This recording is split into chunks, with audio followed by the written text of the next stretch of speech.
What's wavy? Welcome to another marvelous episode of College Football Showdown. I am joined with the lovely co-host, sidekick, credentialed media member, Jalen, the journalist. My guy, how are you feeling today on this wonderful episode? What 71 that we have? I don't even know. I know I don't before even before we came know. live, we had to deal with technical issues and everything. They was trying to sabotage us as much as possible, but we getting it all figured out, man. Getting it all figured out. So, Jalen, we got a jam-packed episode ahead of us. We have a lot to discuss, including Alabama and Wisconsin, Arizona and Kansas State play tomorrow in Manhattan and the Little Apple. Some people will argue it's the Big Apple.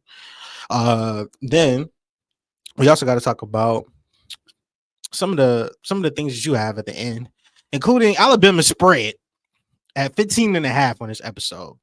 So let's get into it. And after action pack week 2, we got some serious heat coming up in week 3 with some pivotal matchups that could absolutely shake up the landscape of college football. And we have on the docket LSU taking on South Carolina. Central Michigan is also taking on Illinois. Arizona is playing on Friday night against Kansas State.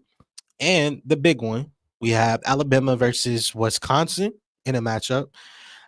First up, let's talk about South Carolina hosting LSU and the Tigers, led by Garrett Nussmeier.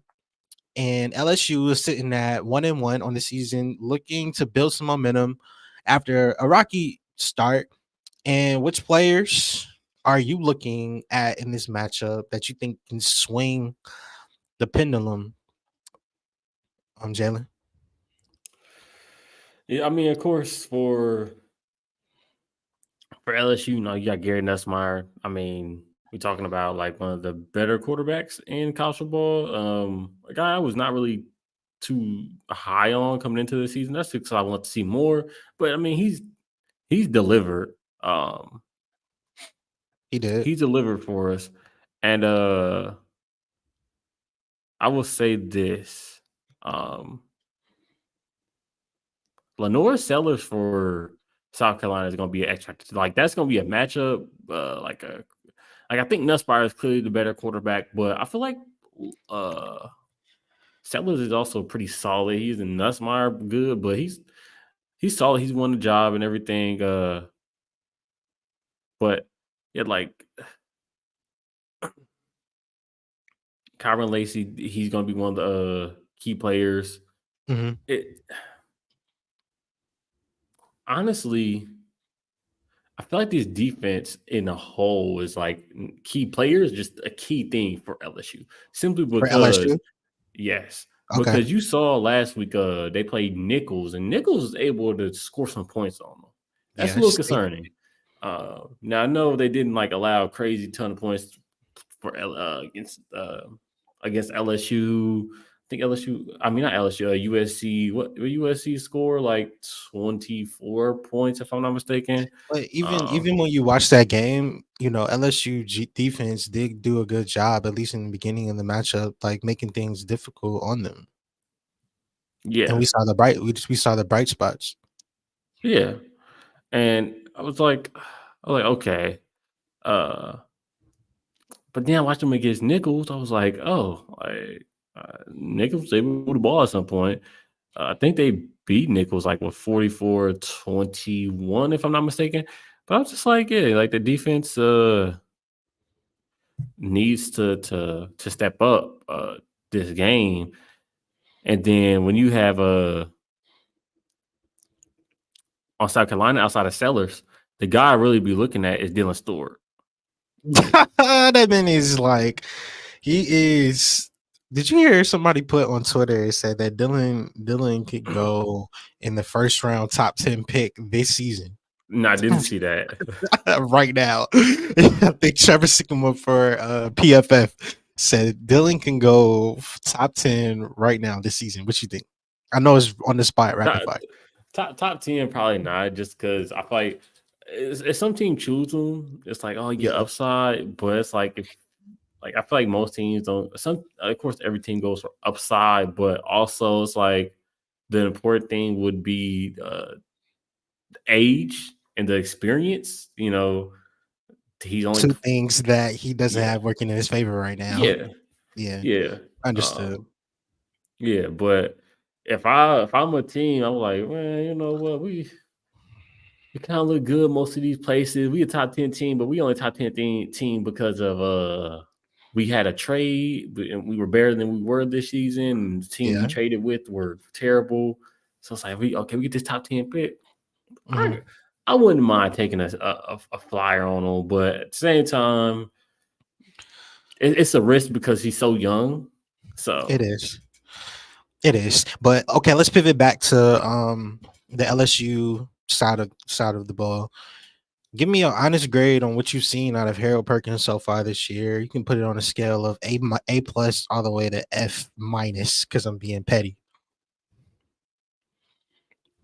I say B. Hmm.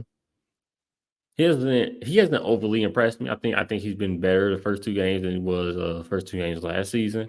Hmm. But yeah, I'll say B. He hasn't like wowed me. He hasn't really uh what's the word I'm looking for? Is it impressed? Is the word? Nah. He hasn't really made me be like, man, this guy's very underwhelming. Mhm. Which is the way I felt last season. So yeah. I said B minus. B minus. Okay. So we talked about Nussmeier. We talked about Harold Perkins. I know there's other players that we can go deeper into just to really set the stage for this matchup. But before we do, appreciate everybody tuning in, watching right now on the College Football Showdown. Hit that like button. Make sure you comment because we would love to hear from you and engage with you in the chat. And Jalen, let's flip the coin to the South Carolina side. What have you seen out of the quarterback position so far this season? And I know Lenoris is still a young player in itself, just like we was talking about with Dylan. But in this matchup specifically, like, what are your keys for Lenoris and the things that you want to see him do to really win this matchup? I think it's honestly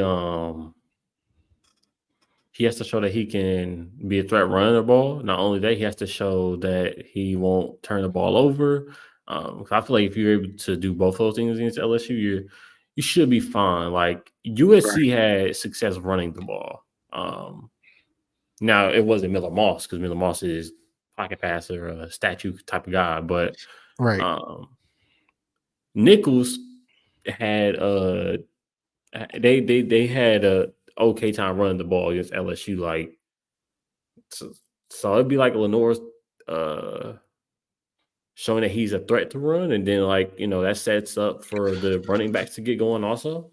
Right. That part right there is scary. The other part is scary is South Carolina is looking to start 3-0 for the first time in 12 years. That right there. How long is that? 2012.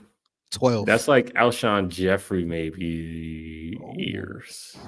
Do you remember who the quarterback was off the top of your head? Oh my gosh, I do not. I, I want to say I it was do like not. Connor. Was it Connor Shaw?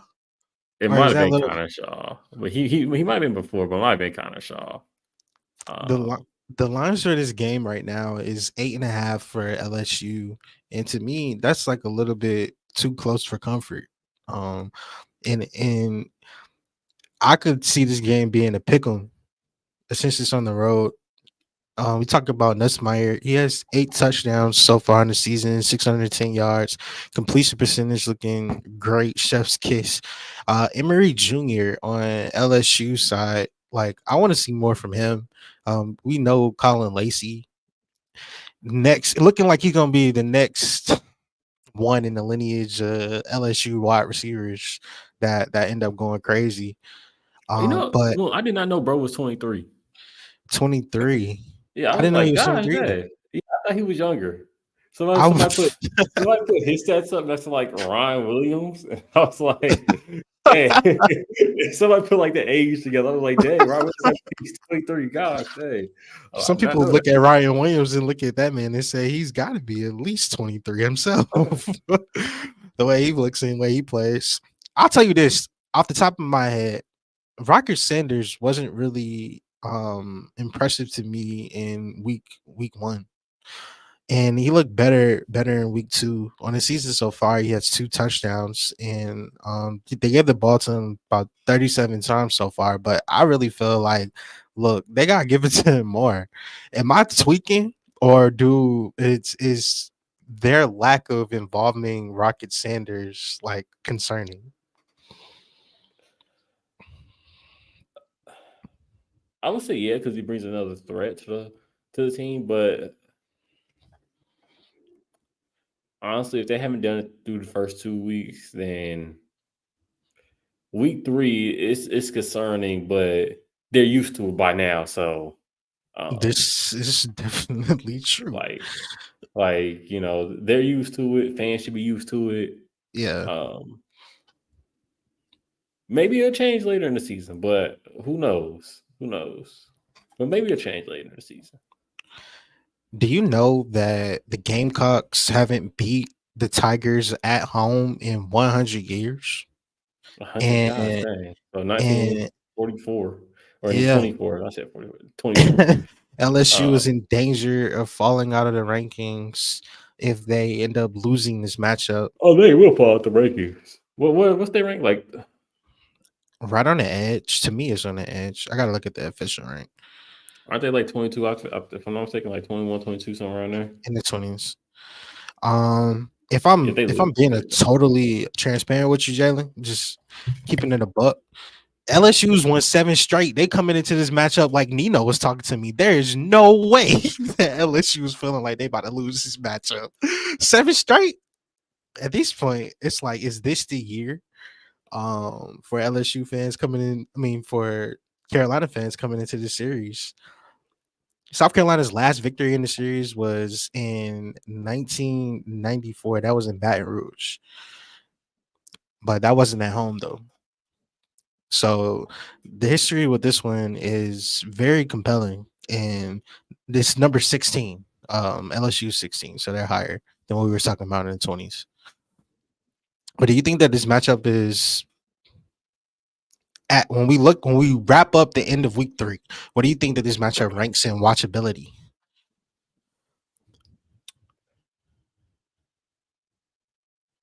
I would say like a 3 or 4. Mm, As far as like games this week, yeah, 3 or 4. yeah, games this week. Yeah, Because three or four. do you think that we're gonna be in a situation where we're underwhelmed? Like last week when we were all anticipating Michigan and Texas, and then Michigan Uh, comes into the oh, situation was it? and Um, folds. I just enjoyed that blowout. I mean, I know you enjoy the blowout. Um, I don't think it'd be that situation. Yeah. I think if you're expecting it to be a crazy high scoring game, you'll be wrong. Mhm. If you're expected to be like that moderate, 28-24 type game, maybe 35-28, 35-24, it'd be somewhere around that range, maybe, probably. Right. But and I don't think this game will underwhelm. I Mhm. think for sure that Kansas and Arizona game would be like rewatchability would be like 1 for this week. You said a 1, Yeah. Jalen. What are you talking about right now, bro? That's the game of the Big 12 this year that they're Yeah, that's what I saying. said. This number 1. Okay, I thought you meant 1 like that's the worst. I was No, about to no, say, no. whoa, Jalen, bro. Okay.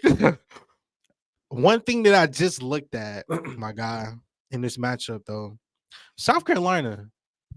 Okay, last week they just put to shreds Kentucky.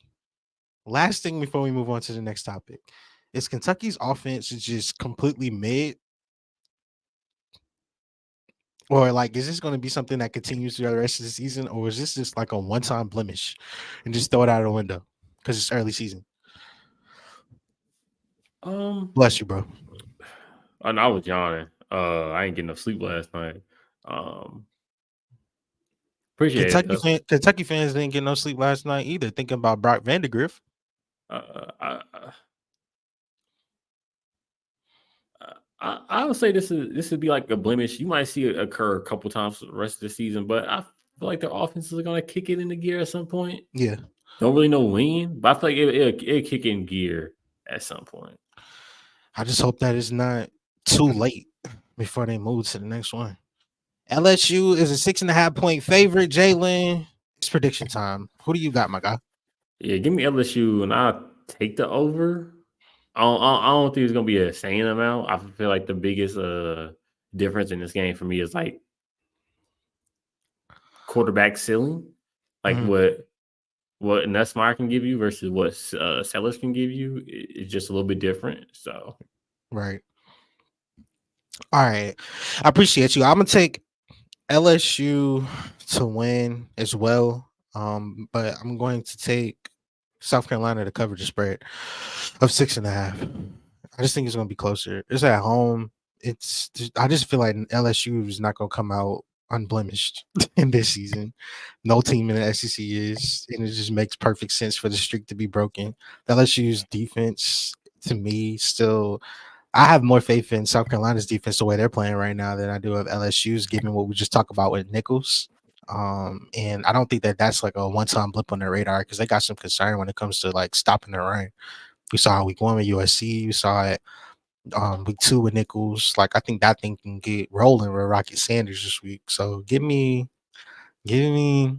LSU, but I feel like LSU will win by like 3, barely, barely escape.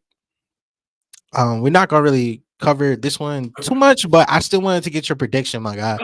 oh, Because Central Michigan versus Illinois, and Central Michigan is 1-1, and they're hoping to make a statement against an undefeated Illinois team that's fresh off of a win last week, where they sent Kansas Jayhawks fans and Jalen Daniels crying to their mama, who's Illinois is 2-0 in the season by far. Illinois has dominated the line of scrimmage, Jalen. I just need one key to the game for this one for you, and then your prediction because Illinois is an 18.5 point favorite. oh, turnovers. FIU forced 5 turnovers. The CMU quarterback threw 5 interceptions last Joe game. Labas. Yeah, he Yes. had 5 picks. Yeah, former Iowa quarterback. Illinois has forced, I think it's been like 6 turnovers somewhere around there, 7 turnovers. So far, just through the 2 games. We might be actually number 1 in turnovers right now as a defense, but we've only had 1 turnover on offense. Mhm.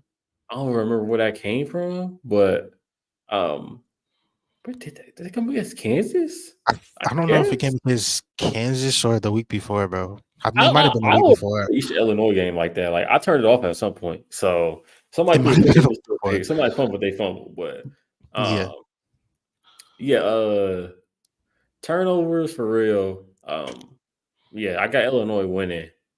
I don't know about how much Mhm. because CMU played good against Central Connecticut State.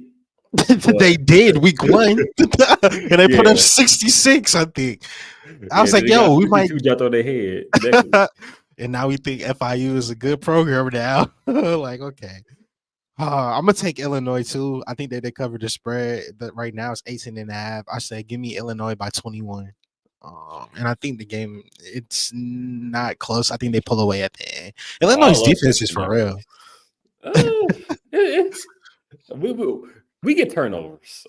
I will say that it's some holes there so far I've seen, but we get turnovers. I'll That take is it. true.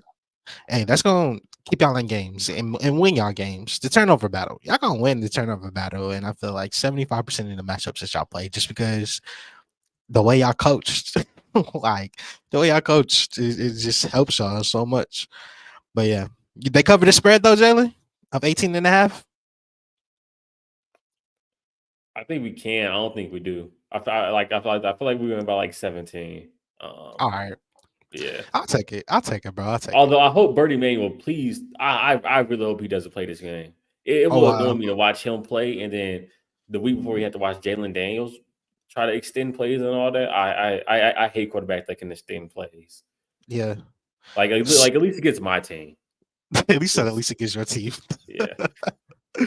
All right, we got a game happening in Manhattan, Kansas, where a quarterback named Sunshine and DJ Giddings is looking to host the Arizona Wildcats and Territorial McMillan in North Fafita coming to town. Both teams are undefeated, sitting at 2-0 on the season. Well, And I got a fun fact for you. Speaking of 2-0, yeah, Arizona has the longest. They actually have the longest winning streak so far, or left in college football right now at 9 games. longest 9 games could dating back to last year.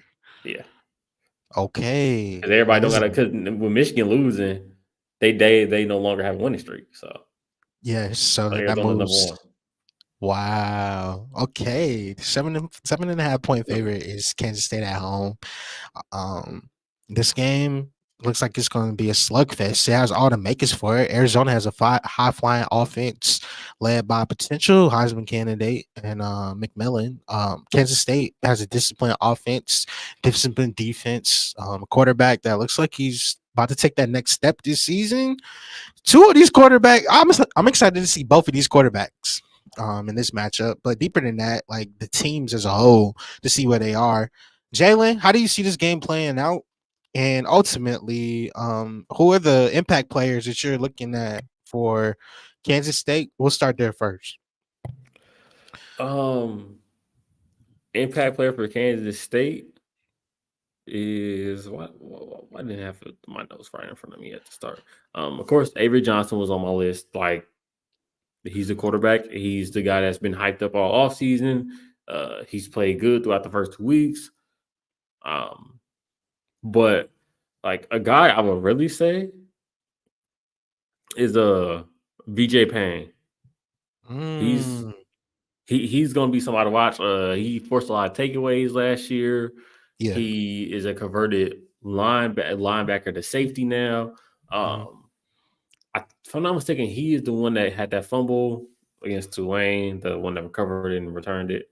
Um, That really yeah, switched the tide for that matchup. To yes, mm, yes. Like VJ Payne is definitely gonna be a name to watch. Kansas State. Now for Arizona, I feel like some names to watch. Of course, the Noah Fafita, quarterback. T Mac, of course, wide receiver. I feel like T Mac, honestly, I don't know how good he played in the second game against Northern Arizona. But mm, depending on how he do for the rest of the season, he probably could be in like Heisman conversations. He of course won't win the Heisman, but he could be in Heisman conversations. I can feel like, um, yeah, he could very very much yeah, so. yeah. And then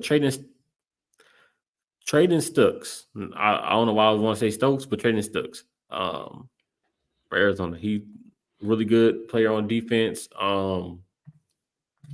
It I am concerned about Arizona's defense. I like Stooks, T Mac, and all of them. They good. Arizona, it's hard to gauge how I think this game will play out though, Mhm. because Arizona played terrible against the week one opponent, at least on defense. Then they played against Northern Arizona. Like I can gauge more Kansas State than Arizona for real, because at least Kansas State played Tulane last week, But and Kansas they're a State didn't formidable get opponent. bailed out though. Yeah. Kansas State defense look they secondary look like they got some major question marks. Yes, it did. It did. But I don't know. They scare me. So Do you think that's going to be a long night for Kansas State secondary? Yay or nay?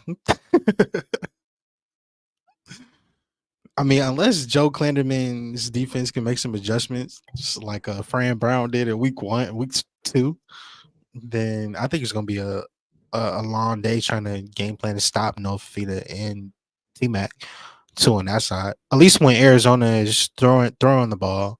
yeah, Um, but for Kansas State, when they are slinging the rock around the field, like I don't think that there is really a guy in this wideout room because you see most of the production coming in all other places. yeah, Whether it's through the running backs, tight ends, like they have their passing game, you can say has been underwhelming so far. Like the defense is not off the hook. Arizona's defense wouldn't be off the hook either when you talk about the game against New Mexico. um, and them giving up that many points. But I think that it's going to come in other places than the wide receiver core for Kansas State in this matchup. It's going to have to. Yeah. Um, are you getting to predictions for this game? Yeah, I want to get your prediction, but before I get that, Arizona, their running back, he Arizona is secretly number 6 in the Big 12 right now in rushing at 196 yards a game. And their running back, Ja'Cory Krosky Moret, he's actually questionable due to eligibility issues. So that could lead to Arizona not having their guy. And Quali Conley is going to be coming in at RB1.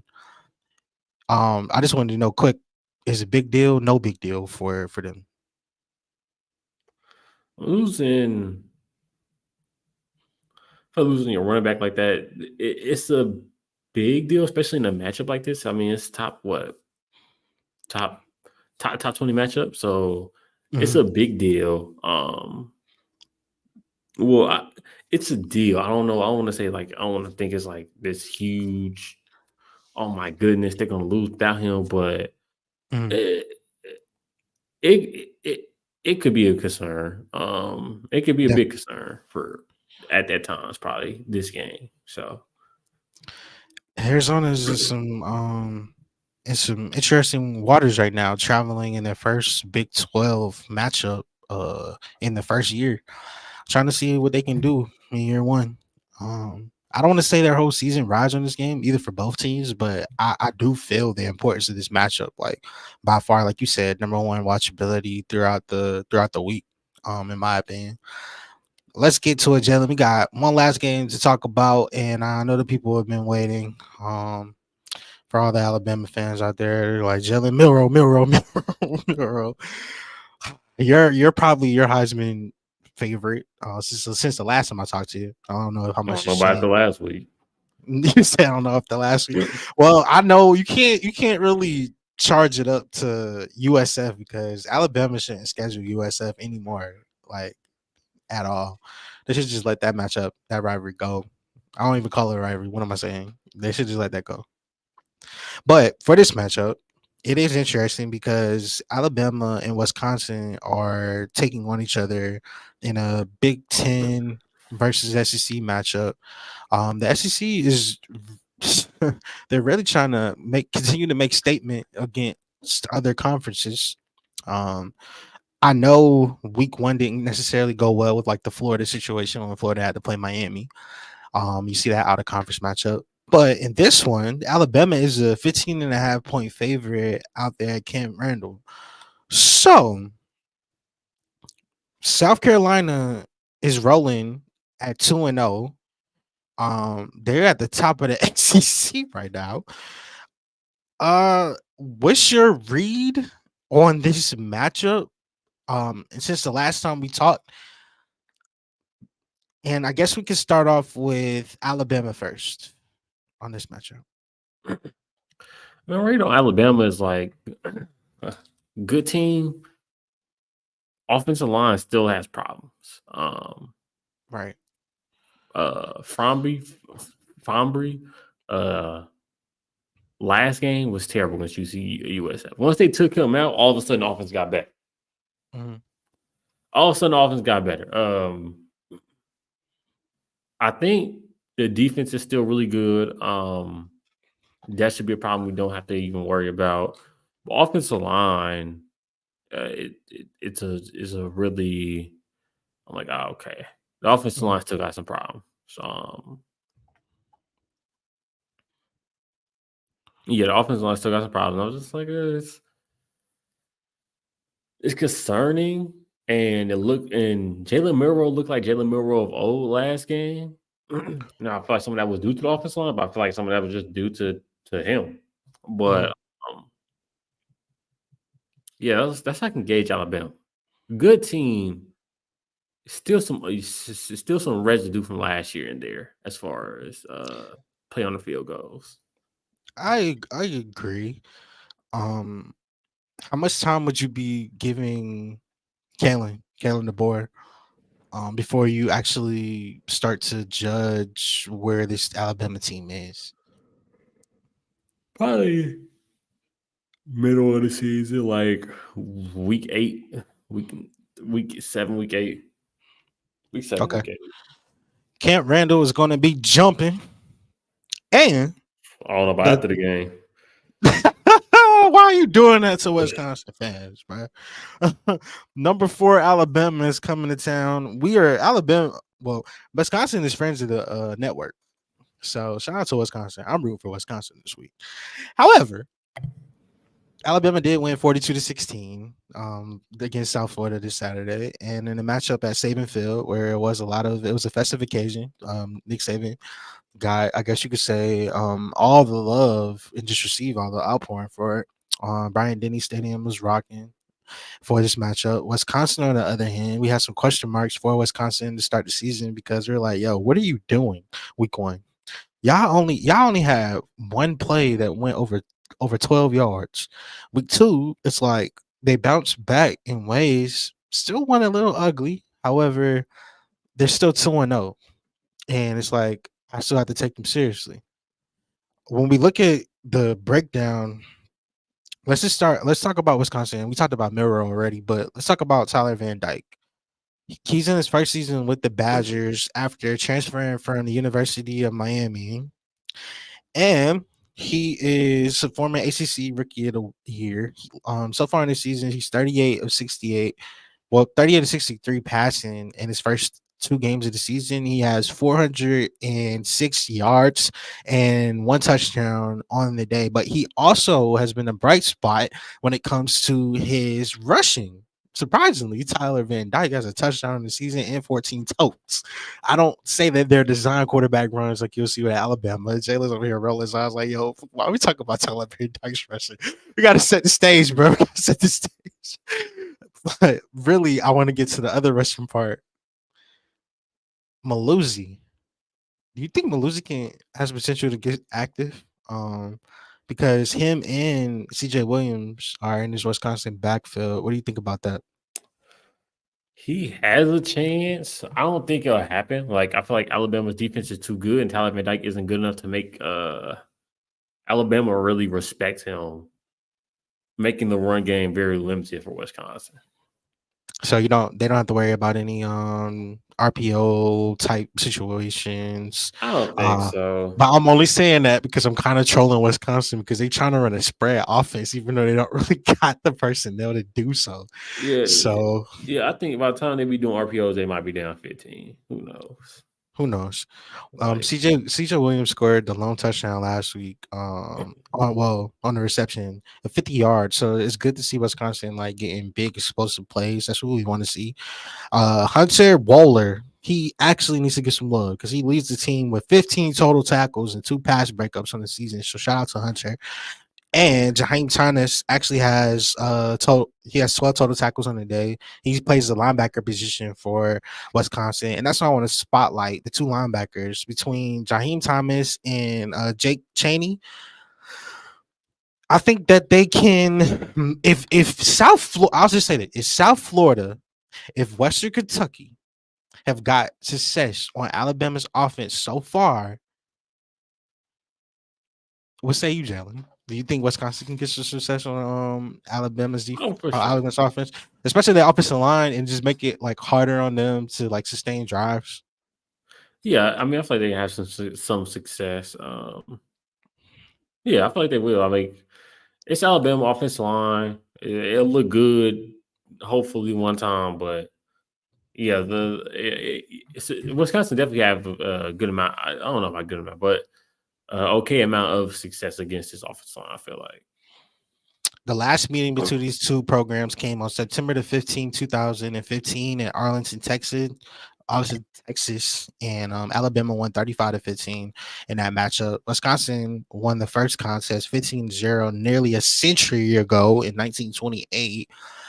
But this year it'll be special because Kalen DeBoer is his first time facing Wisconsin in his head coaching career. And it'll be the first time it'll be the second time for Luke Fickell that he's faced the Crimson Tide, but his first time facing them at Wisconsin. Do you remember the last time Luke Yeah, Fickle college football played? playoff.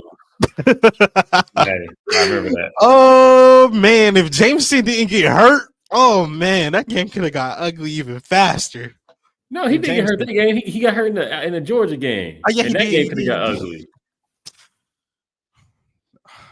Do you know he's 0-1 all time against Alabama coaching matchup? I said that as like a segue coaching matchup. Who do you think has the edge in this one? The Okay, on board the board. or is it by a big gap? Yeah, I feel like a lot of that is because of the team and the players and the personnel. Like That's it's honest. it's the board. Oh man, there's some overlap though in the coaching staff between Crimson Tide and Wisconsin. Nick Sheridan previously coached at Kent Random Stadium, where he was on the staff at Indiana, and he even played there a few times at quarterback. When he was quarterback at Michigan too. So that's just like how there's intricacies work in college football. But the thing I want to mention before we switch gears, Alabama's passing offense so far in the season is 62nd in the entire land with 232 yards per game.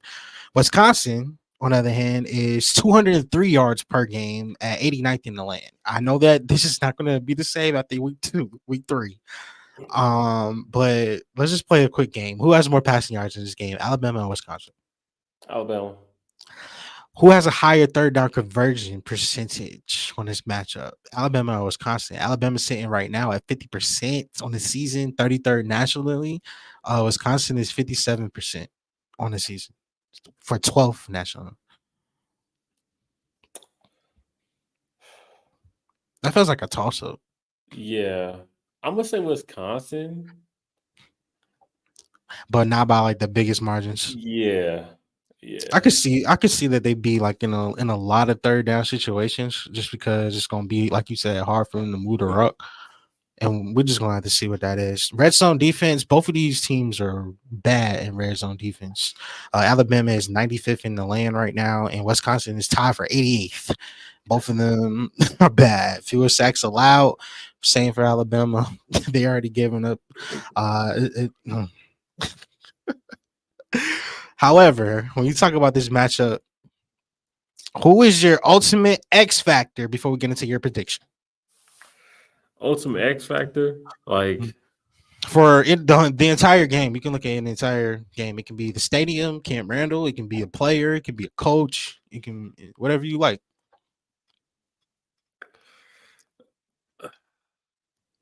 I want to say Tyler Van Dyke because if he plays if Tyler Van Dyke plays good, it's a game potentially.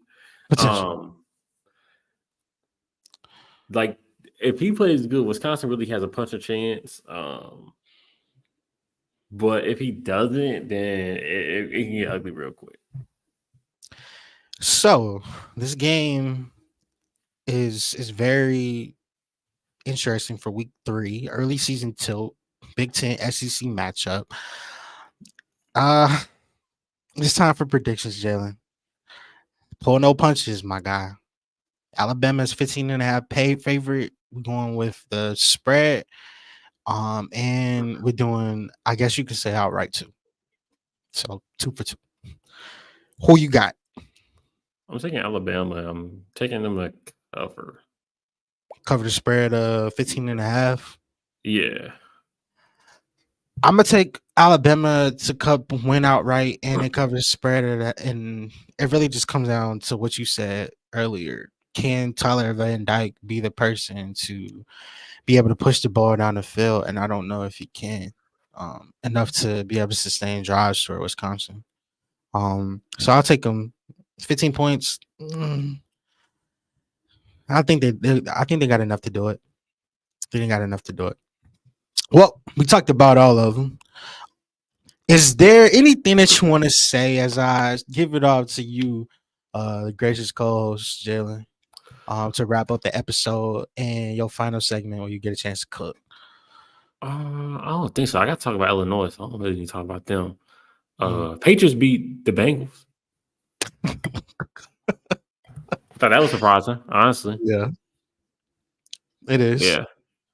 I wasn't really expecting that, but other than that, no, not really. Okay. Man, I wish KT was here. I was praying that the Bills lost. Don't they play? They play tonight, I think, on Thursday Night Football against the They do. Dolphins. Okay, yeah, I don't watch Thursday night football, so Me either. I'm watching Thursday night college football tonight for me. I'm watching Texas State. Oh man. Oh yeah, quick pick. Just rapid fire. Texas State or Arizona State tonight?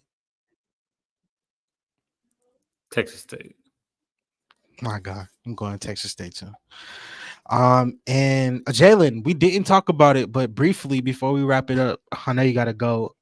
What are your thoughts on the pack half, and the expansion? Man, I had a photo for it. I ain't have it saved on my phone. But it was a dude holding a dog collar, and then Yeah, the catcher like, oh, he trying to make that thing look vicious. So like, yeah, that's what they doing. They trying to make that conference look vicious.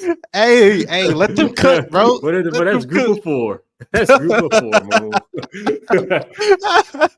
Yo, let them cook. They snapping right now, going crazy. I'm wondering why though, Jalen. Why didn't Nevada or UNLV get an invite? What's I happening to the mean, Mountain West? The Mountain West just gonna disappear. Like, I don't think it's gonna disappear, but what are y'all thoughts, chat? Appreciate y'all. And we uh, gotta. What you think, Jalen? And no, well, I think I was gonna say something. Like I don't care about college football fans saying, "Oh, at least we get to keep the Pac-12." Who cares if it becomes a glorified power? I mean, Group of Four conference. Bro, we gotta care. It's college football. Come on, We could just they have can't Oregon. just die. They can. We could just have Oregon State and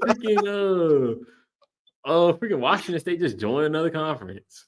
Hey, both of them secretly been looking kind of. Washington State looked good last. They did. They So it smoked could have Texas Tech. happened. Yo, it's a perfect time. It happened in the middle of the night too, Jalen. They did. Middle of I the was night, watching while that game. everybody was sleeping. Pac-12 I after was dark. editing my damn video, watching them do Texas Tech dirty. Oh, bro, we got fireworks happening out west, man. Do you have any thoughts about any potential expansion teams? Because in my opinion, I'm like, man, go out to the Nevada schools. Why not? Y'all host the media days in Vegas. Why not give Well, Vegas more? go back after UCLA and USC or something. Go back Come after on. Cal. Hey, so you think UCLA gonna be tired of traveling all the miles and be like, look, we gotta get out of here? No, I just feel like you gotta go. You gotta go back to some original Pac-12 teams, and one that you think you can be able to persuade. I don't think you're Yeah. persuading. Although I don't think you're persuading USC. Maybe UCLA. You ain't persuading Oregon, but maybe you You're not persuade like persuading Cal. Oregon. You Yeah, no. I think I'd like to persuade Cal and UCLA and UCLA, okay. Cal, no. Why? Arizona State.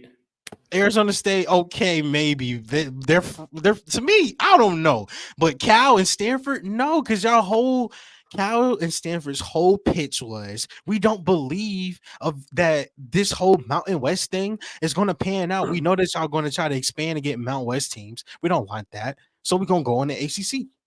So they'll come back. It's like you left us to die, and now you want to come back?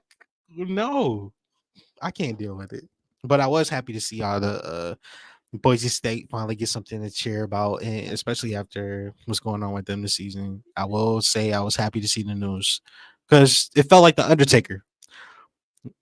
It was in the grave in the casket, and all of a sudden it just popped up, man. I'm just looking around like who about to get choke slammed now, man. But yeah, I'm glad to get your thoughts on that though.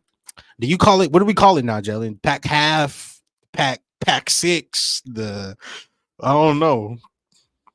A six pack. Pac-6, I guess. Call it a six pack. Pack six pack. I don't know.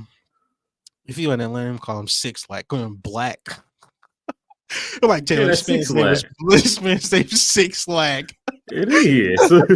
It's six lag. Oh man, for another marvelous episode of College Football Showdown. I am Moon Hope filling in for the governor. I know he's like super upset he couldn't be with us today, but he's here in spirit and in truth. And my guy is holding us down. To you, Jalen. Any final words before we close out here? I don't think so. I think I said everything I needed to. So Okay, cool. In the episode where we talked about LSU versus South Carolina, Central Michigan going to Illinois, Arizona in a Little Apple this week. Well, tomorrow, and Wisconsin having the opportunity to host an SEC school early in the season in week 3. College football showdown episode 71 takes us out of here. Hope you stay safe, and until next one.